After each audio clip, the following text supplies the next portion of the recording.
रखना है, प्रूफ क्या करना है, प्रूफ हमें करना है। यहाँ पे लिख देते हैं कि भैया A B plus B C plus C D plus A D. अगर हम क्या करेंगे, हम किसी भी एक रोम्बस को, देखो प्रूफ क्या करना है, इसको लिखो पहले, हाँ इसको ध्यान से लिखना, यही तो हमारा मेन है, इसी के ऊपर सारी बातें होने वाली हैं। क्या कि हम भैया ए बी का स्क्वायर निकालेंगे, फिर बी सी का स्क्वायर निकालेंगे, फिर सी डी का स्क्वायर निकालेंगे, फिर डी ए का स्क्वायर निकालेंगे, और जब सबका सम करेंगे तो हमारा ये इक्वल होना चाहिए ये डायगोनल ए सी और ये डायगोनल बी डी के स्क्वायर के। हाँ तो एक काम करो, इसको लिखो ए बी का स्क्वायर प्लस बी सी का स्क्वायर प्लस सी डी का स्क्वायर प्लस डी ए का स्क्वायर इक्वल्स टू ए सी का स्क्वायर प्लस बी डी का स्क्वायर। ये प्रूफ करना है, और ये वाली बात अगर हमें पता रहेंगी तो हम इसके सहारे फिर हम आगे कैसे बढ़ना है ये डिसाइड कर पाएंगे। तो अब देखिए, ये हमें प्रूफ करना है, ये हम जानते हैं, ठीक है।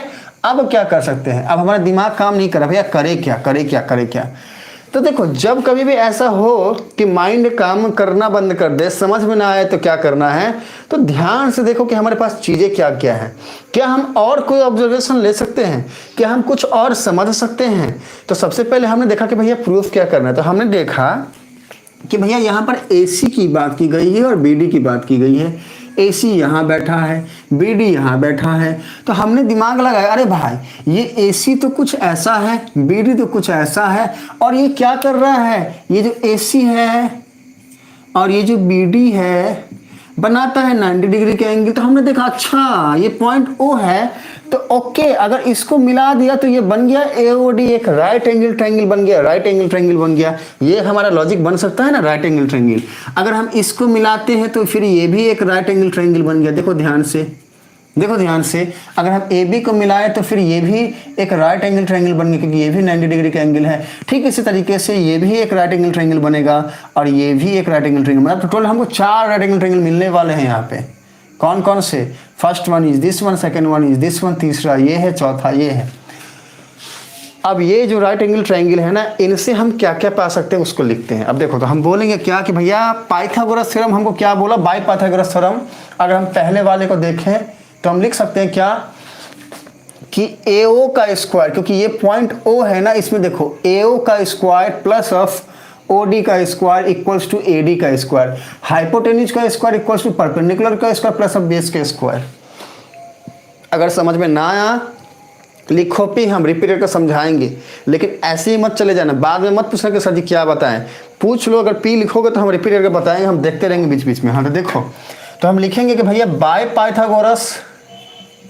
अब ये पाइथागोरस से हमें मिला क्या क्या, तो पहला पॉइंट हमें क्या मिला, ये कि AO का स्क्वायर प्लस OD का स्क्वायर इक्वल्स टू AD का स्क्वायर, AO का स्क्वायर प्लस ऑफ OD का स्क्वायर इक्वल्स टू AD का स्क्वायर। अगर ध्यान से देखना कहीं, ओके हमारा शुभम P लिखा है।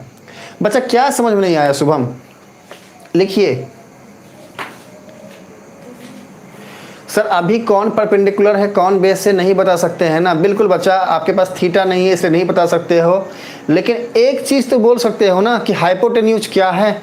आप परपेंडिकुलर और बेस ना बता पाओ क्योंकि आपके पास थीटा नहीं है, लेकिन आप हाइपोटेन्यूज क्या है वो तो बता सकते हो ना। ये पॉइंट एक बार और बता दीजिए, बताते हैं, सुनो बच्चे एकदम ध्यान से। हटो रे, हमारा बच्चा लोग कंफ्यूज हो रहे हैं, हटो, हटा दिए। देखो सुनो बच्चा, हटा दिए। अब इस डायग्राम को देखो सिर्फ ध्यान से, देखो ये जो डायग्राम है इसमें हमने क्या देखा कि AC जो है ना वो BD के ऊपर परपेंडिकुलर है। यहाँ पे फिर से ड्रॉ कर दे, देखो ये है हमारा A, ये है हमारा C, इसके बाद